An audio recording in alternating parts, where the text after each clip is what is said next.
Okay, does that show it's recording? Oh, there we go. Okay, all good. Okay, well, thanks everyone for letting me join your meeting today. I just wanted to give a quick little presentation to review some of the work we're doing with Careers in Energy. So this is a division of Energy Safety Canada, and we have a separate website and lots of resources. So I just wanted to share some of that info with the group today.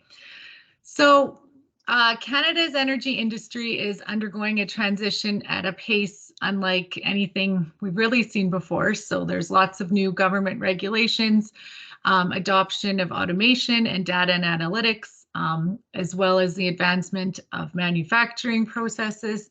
So these are all leading to an impactful change. So it's busy expanding by doing traditional oil and gas activities differently.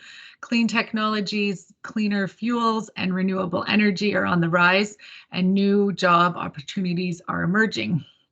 So in October 2022, Canada's oil and gas industry employed approximately 189,600 workers.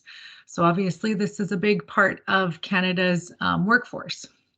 So our Careers in Energy, we explore different skills that are in demand. We have lots of resources on the labor market and some real life stories of different careers. And we also have career profiles and a job board if people are actually looking for jobs as well.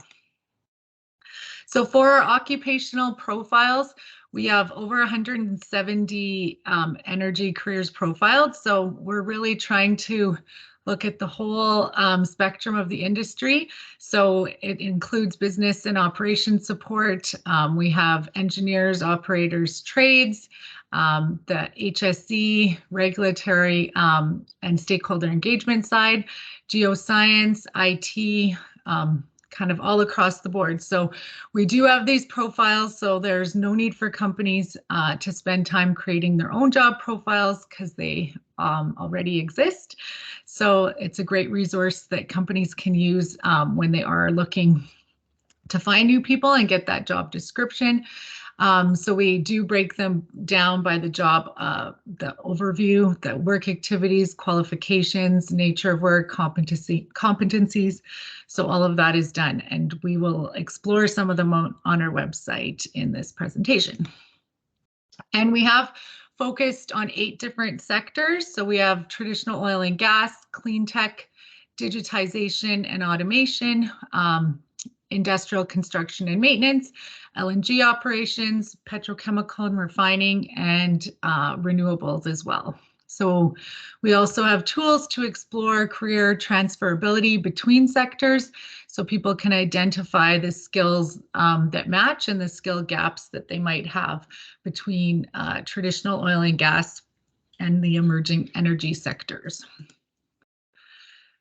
So some of the in-demand skills. So as companies from across Canada's energy sector turn to new technologies, digitize their operations, and work towards lowering carbon emissions, and continue to scale up or down to meet the changing market dynamics, the expectations of the workers are changing as well. So workers who can adapt to the changing trends and become more digital and data-driven will be ahead of the game. Similarly, soft skills like people management, coordinating with others, negotiating, listening are also increasingly important in the workforce, and cognitive skills like complex problem solving and critical thinking also of high value. So we have created an employer resource kit on our website. So we have 11 current trends that have been researched that are pertinent to today's workforce. So there's kind of a blog post explaining that trend. And we've also made like a 1-page fast fact sheet that's available for each topic that companies can use as a resource if they wanted to take it back for like a toolbox talk or a team meeting. And we'll also explore those on the website. Our latest labor market information. So we have our latest report, Outlook, provides an overview of the workforce projections through to the end of 2023. As well, it looks back at how COVID and the oversupplied oil market might have impacted the industry recently. And our information is updated each month for the data because we receive it directly from Statistics Canada. We also have news and stories on the website. So we have a podcast called Not Your Grandpa's Energy Industry. They're like 15-ish minute episodes where we interview people that have unique careers in the industry to give people a taste of maybe something you might have not thought would be a career in the energy industry. And we also have some day in the life profiles where we kind of talk to workers about their typical day in a variety of roles. So careersandenergy.ca is our website. So I'm going to just take us there now and we will. Okay, so I have to switch my sharing, I think. One sec.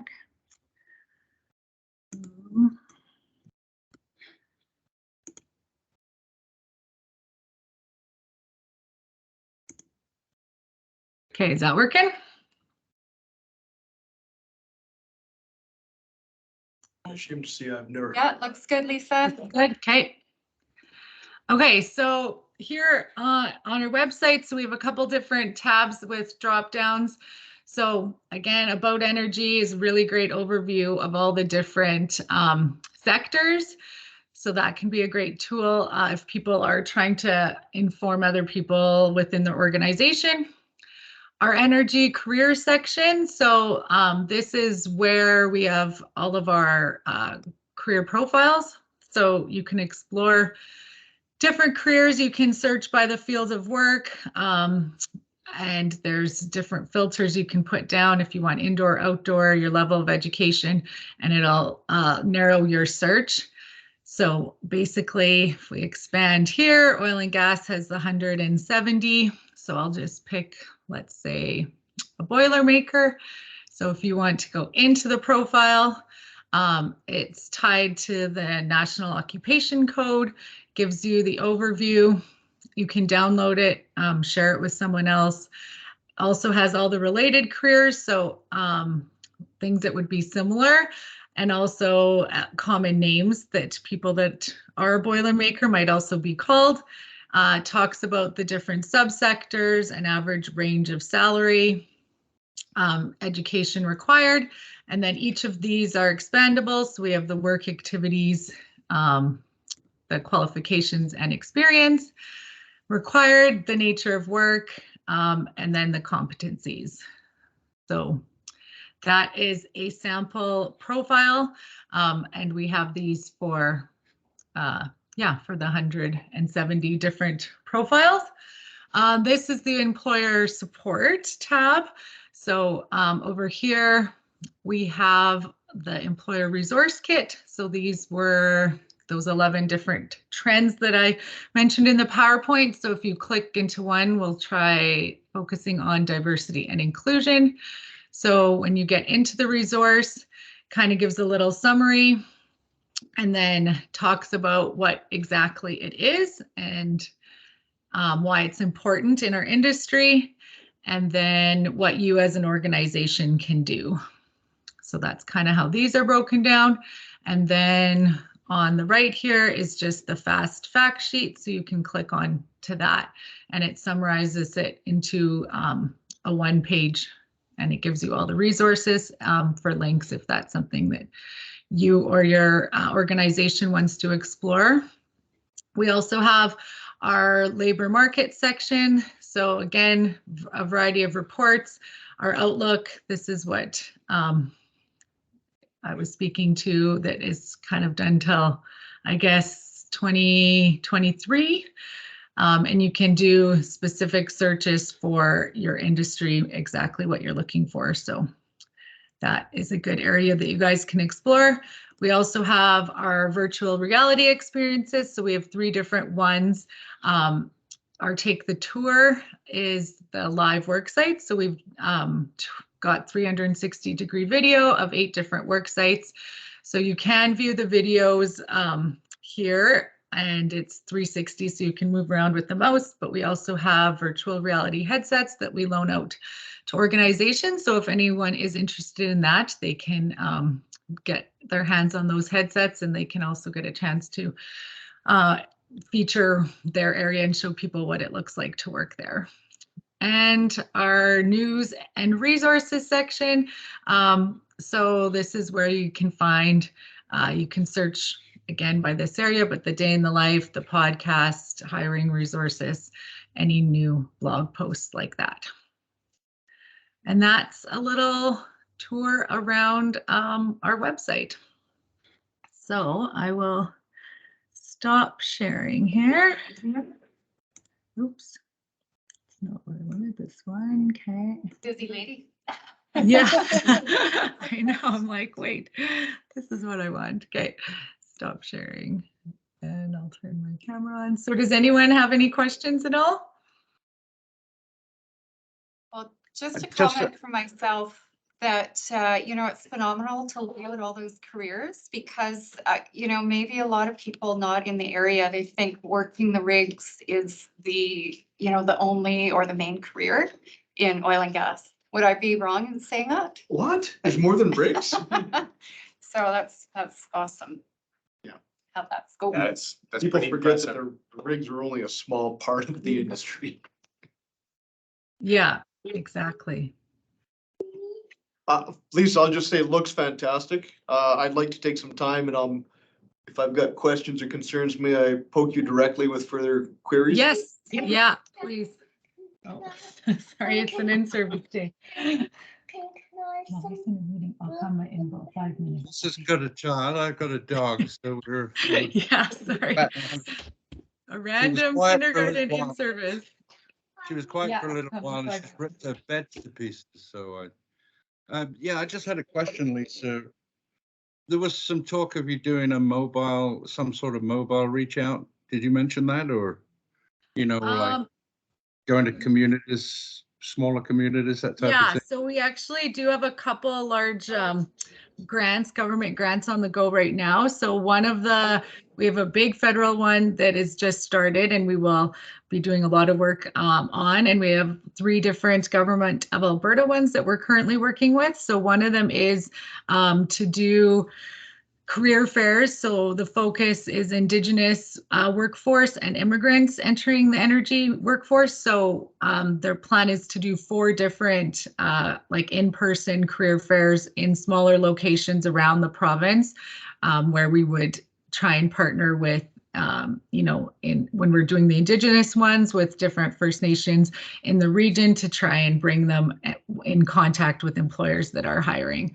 And yeah, so have that actual like career fair opportunity. So yeah, that'll be happening in 2023. So I think the first one is the immigrant focused ones. And those locations right now, they're doing a study to kind of figure out where the work is and where the people are. So we have a consultant working on that. Once we determine the locations, then they'll be rolling them out in the spring, and then the Indigenous one will follow. Yeah, if there's an opportunity, we used to employ a lot of people from Mennonite communities and Hutterite communities. And, I think there should be some sort of strategy to reaching those. They tend to be farming communities, which fits very well with oil and gas as far as seasonal opportunities to hire people. So I would like to see a reach out to those communities or some strategy around that. Because we had great success, working up in the Arctic and, in weird and horrible places, and they seem to be really good workers. So anyway, that's just a thought. Okay. Yeah, thanks, Rod. Yeah, we are trying to get out, and with our federal government grant that we just have started. It's a project that's running till March 31st, 2024. We are planning to expand our VR as well. So we're going to be looking at getting like 4 more live work sites, and also our animated 3 more work sites in the Adapting Futures animated experience. So that's something else that we'll be trying to get in touch. I think there's been talk of hopefully we can do something with LNG and with carbon capture and yeah, some of those emerging technologies.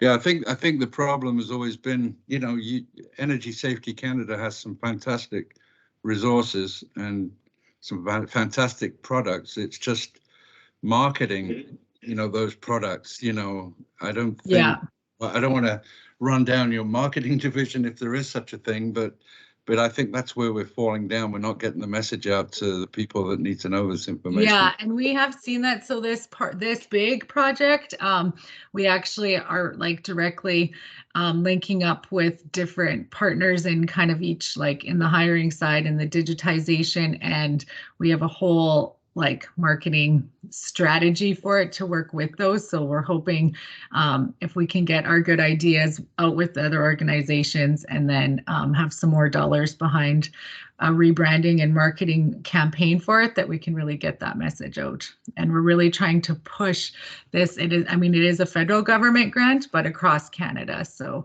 looking at all the sectors and trying to reach areas, not just the, you know, Alberta, BC, Saskatchewan that we're already known in, but getting our word out across the whole country. Any other questions? I think Grant had his hand up maybe online. Yeah, I think Rod was first though. Okay. Go ahead, Rod. No, he just Oh, finished. no, yeah. Oh, you're I all think. done. Okay, sorry. Yeah, quickly, Lisa, just on the little 15-minute videos of day in the life of. Yeah. How do we go about just kind of getting information on that and possibly nominating a couple people for it? I'm thinking like we got a few really good female design engineers here. Oh, wow. Yeah, that would be awesome. Right, and So yes. marketing, counting and that sort of stuff.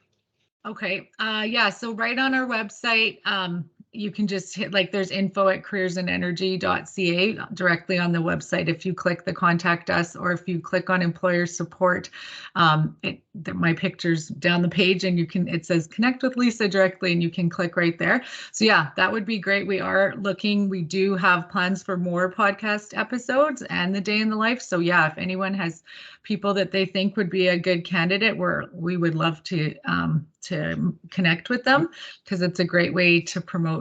I mean, we're interested in all types of people and unique roles, but we really do want people to we are trying to get females and some of the groups that are less represented in the energy sector get a bit of a voice. So yeah, that would be wonderful.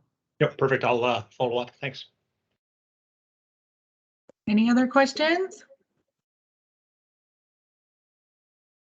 No, we're good. Okay, thank you guys for letting me join. I'll stop the recording here. And yeah, Lucy, I'll make sure in the minutes my contact information gets put in there as well. But yeah, feel free to reach out with anyone at Energy Safety Canada or from the website to connect with myself or anyone else, and we can help you get any resources that you need. Thank you. Okay. Thank you, Bye, Lisa. guys. Thanks. Bye.